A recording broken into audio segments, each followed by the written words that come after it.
Hello students, आज हम एक नया चैप्टर शुरू करने जा रहे हैं, डबल एंड ट्रिपल इंटेग्रल। सबसे पहले हम डबल इंटेग्रल सीखेंगे, उसके बाद triple integral. Double integral generally 2 dimension में यूज़ होता है और इसका यूज़ हम area of the curves, area किसी भी डायग्राम का अगर हमें निकालना है, किसी कर्व्स का निकालना है, तो उसके लिए हम डबल इंटेग्रल का यूज़ करते हैं। इसका फॉर्मूला क्या होता है?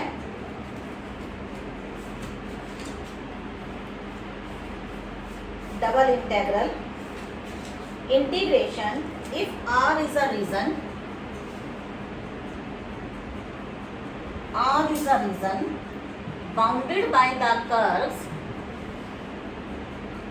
दो कर्व्स है हमारे पास, y is equal to f1x and y is equal to f2x। x दे रखा है a और b। देन डबल इंटीग्रेशन, दो इंटीग्रेशन के साइन आए हैं। रीजन मतलब हमें इस एरिया, इस रीजन के अंदर इसका इंटीग्रेशन निकालना है।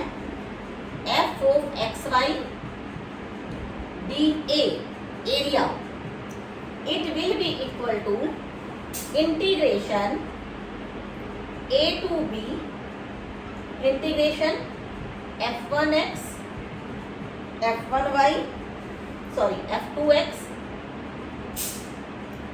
f of xy dy into dx, where integration with respect to y is performed first and then with x। मैं रिपीट कर रही हूँ, आपके पास दो कर्व दी हुई है, y is equal to f1x and y is equal to f2x, x is equal to a, x is equal to b। हमें इसका डबल इंटीग्रेशन निकालना है, मीन्स हमें इस कर्व का एरिया निकालना है। तो हम क्या करेंगे, जो हम लिमिट पुट करेंगे, y की लिमिट f1x से f2x, x की लिमिट a से b फंक्शन। पहले हम इसका इंटीग्रेशन y से करेंगे। क्यों करेंगे y से? क्योंकि y जो है वो x का फंक्शन है। इंटीग्रेशन करने के बाद जब हम लिमिट पुट कर देंगे तो हमारा जो है ये फंक्शन x का बन जाएगा। फिर हम इसका x से इंटीग्रेशन करेंगे और फिर लिमिट पुट करेंगे। क्योंकि x की लिमिट कांस्टेंट है तो ये कंप्लीट इंटीग्रेशन एक कांस्टेंट की फॉर्म में सॉल्व होकर आ जाएगा। अगर यही चीज़ हमारे पास उल्टा हो जाती, उल्टा रिवर्स इन द सेंस कि हमारे पास ये x is equal to f1y and x is equal to f2y, अगर हमें ये दो कर्व इस फॉर्म में दे दी जाती, y is equal to c, y is equal to t, means y x का फंक्शन ना होकर x y का फंक्शन हो जाता। यहाँ x कांस्टेंट था, यहाँ y कांस्टेंट हो जाता, तो यही इंटीग्रेशन हमारा f x y dA, यही वाला, ये अब क्या बन जाता, यहाँ पर आ जाता हमारा c से d integration f1y to f2y f of xy dx और यहाँ पर dy। मीन्स अब हम पहले x से इंटीग्रेशन करते हैं, उसकी लिमिट y की फॉर्म में पुट करेंगे और फिर इसका इंटीग्रेशन y से करने के बाद लिमिट c से d कांस्टेंट लिमिट पुट करने के बाद हमारा आंसर आएगा। जब हम यहाँ integration with respect to y कर रहे हैं तो x को कांस्टेंट मान के चलेंगे, और जब हम integration with respect to x कर रहे हैं तो y को कांस्टेंट मान के चलेंगे। देखिए करते हैं कुछ इसके फॉर्म के एग्जांपल। सबसे पहले एक बहुत सिंपल एग्जांपल कर रहे हैं। जो एग्जांपल हम करने जा रहे हैं इसमें हमें दोनों ही लिमिट कांस्टेंट दी हुई है, x की भी कांस्टेंट है और y की भी कांस्टेंट है। इस क्वेश्चन में हमें कोई फर्क नहीं पड़ेगा कि हम पहले x से करते हैं फिर y से, या पहले y से करते हैं फिर x से इंटीग्रेशन करते हैं। दोनों ही केस में आंसर सेम आएगा। मैं दोनों ही मेथड से आपको करके दिखाऊंगी। देखिए कैसे। मान लीजिए आपका इंटीग्रेशन दे रखा है 1 से 2, 3 से 4 एक्स वाई प्लस e की power y limit dy dx। देखिए यहाँ जो हमें दिया हुआ है, एक चीज समझ लीजिए, जो ये लिमिट है इस टाइप से इसको ब्रैकेट लगा दीजिए। मीन्स अगर आप y से इंटीग्रेशन करते हैं, ये लिमिट 3 से 4 y की है, फिर आप x से इंटीग्रेशन करेंगे तो x की लिमिट 1 से 2 है। पहले y से इंटीग्रेशन करते हैं, जब y से इंटीग्रेशन करेंगे तो x को बिल्कुल कांस्टेंट मानकर चलेंगे। देखिए y से इंटीग्रेशन करिए, x कांस्टेंट, y का integration y square by 2 e की पावर y का e की पावर y। इसकी लिमिट पुट करेंगे 3 से 4 और dx एज इट इज। क्या बनेगा 1 से 2, y की जगह पुट कीजिए 4 का स्क्वायर 16, 16 बटा 2 8x प्लस e की पावर 4। डाउन लिमिट पुट करते हैं तो नेगेटिव साइन के साथ x इंटू 9/2 प्लस e की पावर 3 इंटू dx। थोड़ा सा सॉल्व कर लेते हैं। 1 से 2 कितना बन जाएगा 8x में से 9 बटा 2x, 2 8 16, 16 में से 9 गए 7x स्क्वायर बटा 7x बटा 2 और प्लस e की पावर 4 माइनस e की पावर 3 इंटू dx। क्या बनेगा? अब इसका x से इंटीग्रेशन करेंगे 7x square 7/2 as it is, x square by 2, ये दोनों कांस्टेंट हैं तो सिंपल इंटीग्रेशन x लिमिट 1 से 2। सिंपल लिमिट पुट करेंगे, इसे सॉल्व करेंगे तो हमारा आ जाएगा 21/4 प्लस e की power 4 minus e cube. Simple calculation है, मैं ज़्यादा टाइम वेस्ट नहीं करूँगी इसको सिंपल करने में। अब हम इसको इंटीग्रेशन करेंगे पहले x से और फिर y से। दोबारा इसी क्वेश्चन को लेके चलते हैं, लेकिन इसे थोड़ा सा चेंज फॉर्म में लिखेंगे। चेंज फॉर्म में लिखने का मतलब पहले हम यहाँ पर 3 से 4 लिखेंगे, फिर 1 से 2 लिखेंगे x y प्लस e की पावर y। अब पहले dy नहीं dx लिखेंगे और यहाँ लिखेंगे dy। क्या बनेगा 3 से 4 x इंटीग्रेशन, y को क्या मानेंगे टोटली कांस्टेंट। जब हम इसे कांस्टेंट मानेंगे तो क्या करेंगे x square by 2 into y, e की पावर y कांस्टेंट है 1 बचा, 1 का इंटीग्रेशन x लिमिट 1 से 2 इंटू dy। 3 से 4 x की लिमिट पुट कर दीजिए 2 दूनी 4 बटा 2 2y प्लस x की जगह 2 e की पावर y माइनस 1 पुट करेंगे 1/2y प्लस e की पावर y और सारे के बाहर dy। कितना बन गया जी 3/4, 2y में से हाफ y गए 3/2y प्लस 2e की पावर y में से एक y गया e की पावर y इंटू dy। करिए अब इसको y से integration 3/2 y square by 2 plus e की पावर y का इंटीग्रेशन e की power y limit 3 to 4। Solve करिए इसको। सॉल्व करने के बाद आप चेक करेंगे तो आपका यही आंसर एग्जैक्ट आ जाएगा। तो यहाँ से क्या साबित होता है कि अगर आपकी लिमिट दोनों केस में कांस्टेंट हो, x की भी और y की भी, तो आपकी मर्जी है, आप चाहे x से पहले इंटीग्रेट करें बाद में y से, या पहले y से फिर x से करें, लेकिन लिमिट को ध्यान में रखना है। आपने लिमिट को फिर चेंज कर देना है x और y की अकॉर्डिंगली। अब हम करने जा रहे हैं एक ऐसा एग्जाम्पल जिसमें लिमिट आपको डायरेक्टली नहीं दे रखी होगी, हमें उसकी लिमिट इनडायरेक्ट फॉर्म से पुट करनी होगी। वो कैसे पुट करेंगे वो देखते हैं।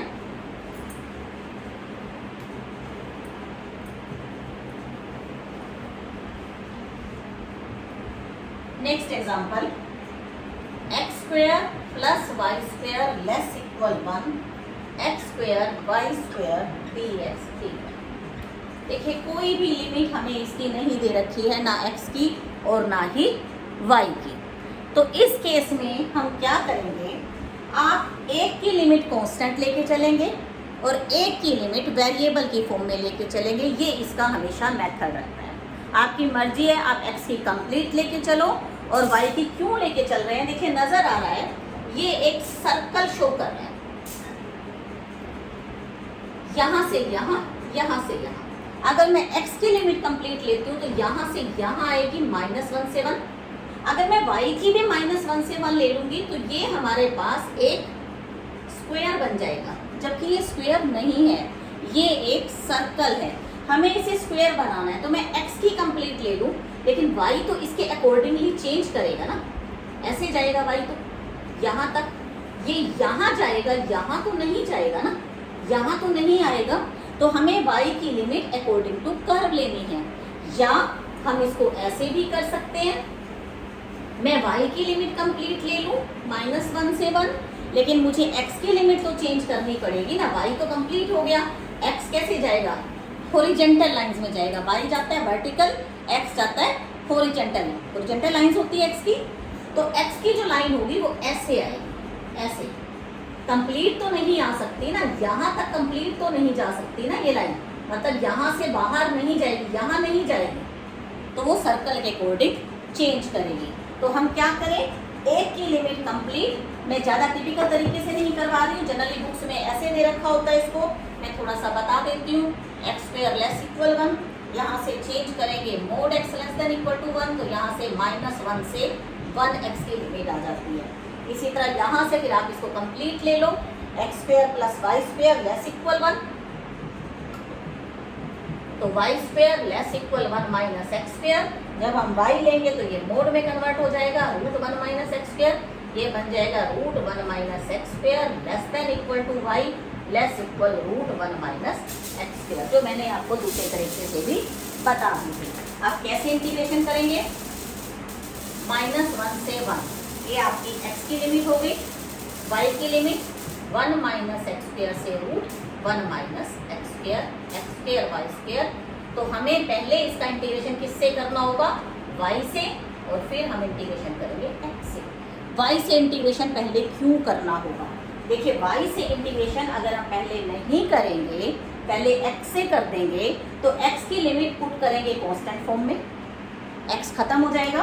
फिर जब हम इसका इंटीग्रेशन y से करेंगे, तो जो हम y की लिमिट पुट करेंगे वो x की फॉर्म में है, और x के फॉर्म में होने से जो हमारा आंसर आएगा वो x की फॉर्म में आएगा, और जबकि एरिया हमें एक कांस्टेंट फॉर्म में चाहिए। अगर हम इसका इंटीग्रेशन पहले y से कर देंगे तो y की लिमिट पुट हो जाएगी x की फॉर्म में, फिर जब हम इसका इंटीग्रेशन x से करेंगे तो x की कांस्टेंट लिमिट पुट करने के बाद हमारा एरिया आ जाएगा। तो हमें इसका इंटीग्रेशन पहले किससे करना है, y से। तो -1 से 1 as it is, x² constant, y² का इंटीग्रेशन y की 3/3। अब हम इसकी लिमिट पुट करेंगे, √1 माइनस x² से √1 माइनस x² पॉजिटिव, और यहाँ dx क्या बन जाएगा, -1 से 1 x² एज इट इज, 1/3 बाहर, पहले ये पुट करेंगे फिर ये पुट करेंगे, तो दोनों मिला के पॉजिटिव हो जाएगा। तो ये क्या बन जाएगा, 2 × 1 माइनस x² की पावर 3/2 × dx। अब हमें इसका इंटीग्रेशन x से करना है, कैसे करेंगे, x की जगह क्या पुट कर दें, sin थीटा, cos भी कर सकते हैं, dx कितना बनेगा, cos theta d theta. Limit put करेंगे, -1 पुट करेंगे तो लिमिट आ जाएगी -90, -1 पुट करेंगे तो थीटा कितना आएगा, -90, 1 पुट करेंगे तो थीटा कितना आएगा, 90। x² का मतलब sin² थीटा, इस 2 को भी बाहर निकाल दीजिए, 1 माइनस sin² cos², 3/2 पुट करेंगे तो cos³ थीटा, dx की जगह cos थीटा d थीटा, कितना बन गया ये, 2/3 -90 290 sin² theta cos4 theta d theta. आपने एक फार्मूला पढ़ा था +2 में, अगर लिमिट नेगेटिव टू पॉजिटिव है और अंदर फंक्शन इवन है, इवन का मतलब अगर मैं थीटा को -थीटा में चेंज करती हूँ और फंक्शन पे फर्क ना पड़े तो वो इवन फंक्शन कहलाता है। मैं डेफिनेशन दे देती हूँ, इवन फंक्शन अगर आपका ये इसके बराबर है, बहुत बार यूज होता है ये, x को -x में चेंज करने के बाद अगर फंक्शन पे कोई फर्क ना पड़े तो वो कहलाता है इवन फंक्शन। उस केस में अगर आपका इंटीग्रेशन ये है, नेगेटिव टू पॉजिटिव लिमिट है, सेम लिमिट, तो ये बराबर होता है 2 time 0 to a fx dx। और अगर आपका फंक्शन ओड फंक्शन है, ओड फंक्शन क्या होता है, अगर f of -x minus of fx means अगर हम x की जगह -x पुट करते हैं और फंक्शन नेगेटिव हो जाता है ओरिजिनल फंक्शन के, तो उसे हम कहते हैं ओड फंक्शन। उस केस में आपका इंटीग्रेशन इस टाइप का किसके बराबर बन जाता है, 0 के बराबर बन जाता है। यहाँ ये इवन फंक्शन है क्योंकि इवन पावर है, तो ये हमारा बन जाएगा 4/3 0 से 90 sin² थीटा cos4 थीटा। और ये भी हमें सॉल्व करना आता है, पहले 2 में से 1 गया 1, खत्म। 4 में से 1 गया 3, फिर 3 में से 2 गए 1। छोटी क्लासेस में पढ़ा है हमने। 4 और 2 6, 6 4 2 और इंटू 1/2 आ जाए तो इंटू 90 कर देते हैं और ये सोल्व करके हमारा आ जाएगा π/24। This is the answer. Clear? अब हम एक और एग्जांपल करते हैं। अब हमें लिमिट इस फॉर्म में भी नहीं होगी, हमें 2 कर्व्स दे रखी होगी। हमें क्या करना होगा, उस कर्व के इंटरसेक्शन से जो एरिया बनता है उसका एरिया हमें निकालना होगा इंटीग्रेशन के मेथड से। लिमिट भी हमें खुद डिसाइड करनी होगी, एरिया भी हमें खुद देखना होगा कि दोनों के इंटरसेक्शन से कौन सा एरिया बनता है। थोड़ा सा आपने +2 में ये एरिया ऑफ इंटेग्रल में पढ़ा था, लेकिन वहाँ सिंगल इंटेग्रल में पढ़ा था। वहाँ हम क्या करते थे, y की जगह x या x की जगह y कुछ इस टाइप से कर्व में से निकाल के पुट कर लेते थे। लेकिन हायर क्लासेस में हमें वो सब टेडिशियस वर्क करने की ज़रूरत नहीं है। हम यहाँ डबल इंटेग्रल में डायरेक्ट इंटीग्रेशन निकाल सकते हैं, एरिया निकाल सकते हैं। कैसे, देखिए।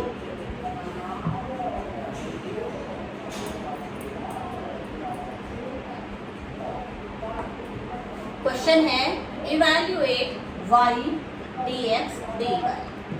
नाम से पता चल रहा है कि एक तरह से एरिया निकालना है हमें। r इसका रीजन है और वो रीजन क्या दिया हुआ है, parabola y² = 4x and x² = 4। पहले हम एरिया ड्रॉ करते हैं। y² = 4x। ये हमने कार्टेशियन प्लेन लिया, x एक्सिस, यहाँ पर y axis, y² symmetrical about x axis. Symmetrical कैसे है, अगर y को -y में पुट करने से कोई फर्क ना पड़े तो सिमेट्रिकल अबाउट x एक्सिस होता है, और x को -x में चेंज करने के बाद कर्व की इक्वेशन में कोई फर्क ना पड़े तो सिमेट्रिकल अबाउट y एक्सिस होता है। अब ये सिमेट्रिकल अबाउट x एक्सिस है, मतलब x के ऊपर और नीचे सेम कर्व बनेगी। आमतौर पे स्टूडेंट्स कंफ्यूज हो जाते हैं कि y, ये तो पता है कि पैराबोला कैसे बनेगा, लेकिन ये नहीं पता चलता इधर बनेगा, ऊपर बनेगा या नीचे बनेगा। तो ये मैं आपको बता रही हूँ, ये पॉजिटिव साइड बनेगा क्योंकि दोनों साइड पॉजिटिव है, ये भी पॉजिटिव साइड बनेगा क्योंकि दोनों साइड पॉजिटिव है। ये सिमेट्रिकल अबाउट x एक्सिस है तो x के ऊपर और नीचे सेम आएगा, लाइक दिस। लिख भी देते हैं y² = 4। ये सिमेट्रिकल अबाउट y एक्सिस बनेगा, पॉजिटिव बनेगा तो ऊपर y ऊपर पॉजिटिव होता है तो ये ऐसे बनेगा। इसका मतलब ये हमारा इंटरसेक्शन का एरिया बन गया। अब हमें क्या निकालना है, इनका इंटरसेक्शन निकालना है। इसका मैं नाम लिख देती हूँ, ये वाला जो आपका पैराबोला था x² = 4। इंटरसेक्शन कैसे निकालेंगे, एक में से किसी भी एक वेरिएबल की वैल्यू निकाल के दूसरे में पुट कर देते हैं। इंटीग्रेशन करने के लिए नहीं करना है हमें, ये लिमिट निकालने के लिए। इंटीग्रेशन हम दोनों वेरिएबल से करेंगे।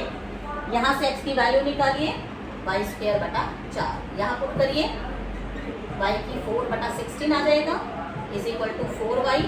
ये बन गया जी y4 - 64y = 0, y common, y³ - 64 = 0, y 0 और यहाँ से क्या आएगा y = 4। 4 का क्यूब 64 होता है।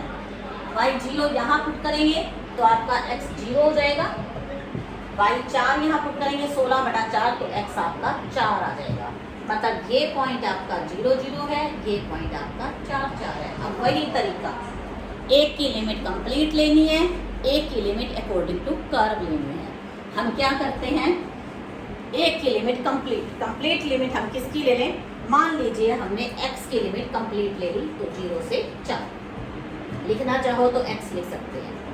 y की लिमिट नीचे से ऊपर, अगर x की लेनी हो तो लेफ्ट से राइट, y की लेनी हो तो नीचे से ऊपर। नीचे कौन सी कर्व है, ये कर्व है, ये कर्व कौन सी कर्व है, ये कर्व। तो इसमें हम y की लिमिट लेंगे तो y कितना आएगा x²/4, और ऊपर कौन सी कर्व है, ये वाली कर्व है। इसका एरिया कौन सा आएगा, y कैसे निकालेंगे, यहाँ पे y की वैल्यू 2√x। क्लियर? यही लिमिट अगर मुझे उल्टा लेनी होती, मैं x की जगह y की कंप्लीट लेती तो y भी 0 से 4 आता। x की लेते लेफ्ट से राइट, लेफ्ट में कौन सी कर्व थी, ये कर्व थी। ये कौन सी कर्व है, ये। तो क्या लिमिट आती, वाई स्क्वायर बटा 4। लेफ्ट से राइट, राइट कौन सी ये, और x कितना आता, 2√y। क्लियर।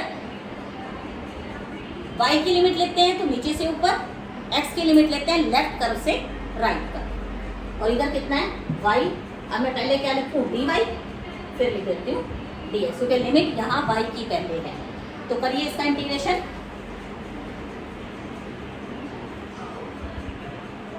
0 से 4, y का integration y square by 2, limit x square by 4, 2√x और dx।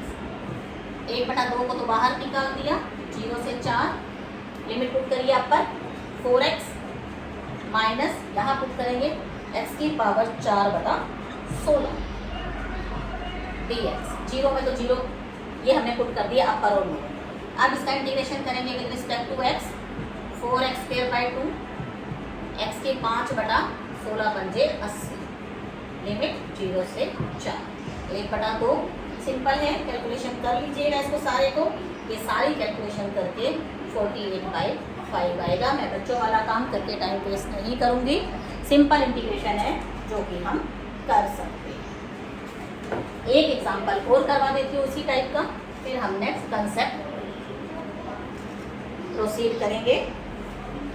Evaluate s xy minus y square dx dy। S is a triangle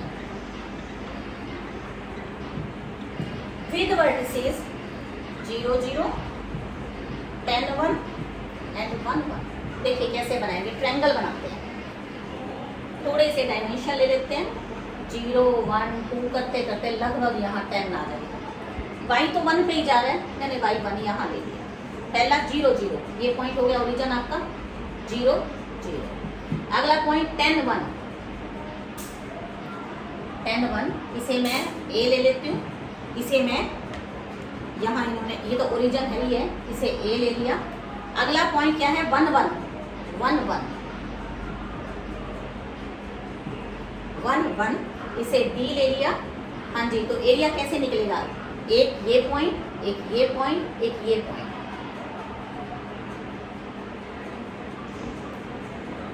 ये हमारी ट्रायंगल है। हमें इसका एरिया निकालना। सबसे पहले हमें क्या करना होगा, इन लाइंस की इक्वेशन निकालनी है। लाइन की इक्वेशन निकालने का क्या फार्मूला होता है, y minus y1 is equal to slope y2 minus y1 बटा x2 minus x1 into x minus x। पहले मैं OB लाइन की इक्वेशन निकालती हूँ। OB लाइन की इक्वेशन ऑफ लाइन, कोई भी पॉइंट ले लो 0 0, y1 की जगह 0, y2 कितना है 1 माइनस 0 बटा 1 माइनस 0 x माइनस 0, तो y is equal to x। मतलब ये लाइन मेरी हो गई y is equal to x।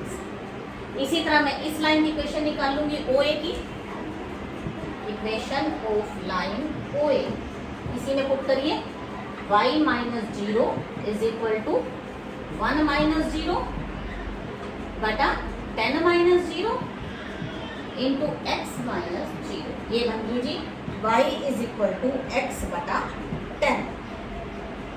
ये दूसरी इक्वेशन हो गई। अब हम AB की निकाल लेंगे। हाँ जी, क्या बनेगी, y माइनस कोई भी पॉइंट ले लो 1 इज इक्वल टू स्लोप क्या आ जाएगा 0, तो राइट लाइन तो 0 हो जाएगी, तो y इज इक्वल टू 1। मैं इन तीनों लाइन को लिख लेती हूँ। ये line y is equal to x, ये y इज इक्वल टू 1, ये line y is equal to x बटा 10। इसका काम खत्म। अब मुझे इनका एरिया निकालना। तरीका वही, एक की लिमिट कंप्लीट, एक की लिमिट अकॉर्डिंग टू कर्व। अगर मैं कंप्लीट लेना चाहूँ x की, तो x मैक्सिमम 0 है, मिनिमम 0 है सॉरी, और मैक्सिमम 10 है। अगर मैं y की कंप्लीट लेना चाहूँ तो मिनिमम 0 है और मैक्सिमम 1 है। ठीक है, चलिए मैं x की कंप्लीट लेती हूँ 0 से 10। तो y की मुझे क्या करनी होगी, नीचे से ऊपर, नीचे नीचे कौन सी लाइन है, ये लाइन है, ऊपर ये लाइन है, नीचे कौन सी लाइन है, y is equal to x बटा 10। तो y की लिमिट हो गई x बटा 10 और इससे लेकर कहाँ तक जाएगी, y is equal to 1, sorry y की लिमिट कंप्लीट, हाँ जी क्या बनेगी, y इज इक्वल टू यहाँ पर 1 ले लेंगे। देखिए यहाँ एक छोटी सी दिक्कत आएगी, क्या दिक्कत आएगी, जब मुझे इसका इंटीग्रेशन करना होगा y से पहले करना पड़ेगा इंटीग्रेशन, लेकिन y यहाँ दो जगह है और इसका इंटीग्रेशन करना मुश्किल हो जाएगा, हो तो जाएगा लेकिन बहुत मुश्किल हो जाएगा। हम क्या करते हैं, इसे लिमिट को चेंज कर देते हैं। क्या कर देते हैं, हम यहाँ पर x की जगह y की लिमिट कंप्लीट ले लेते हैं। मैंने क्या बताया था, y मिनिमम कितना है 0, मैक्सिमम कितना है 1। x फिर लेफ्ट से राइट जाएगा, लेफ्ट ये लाइन कितना है x is equal to y और राइट में x कितना है, इधर ले आइए 10y।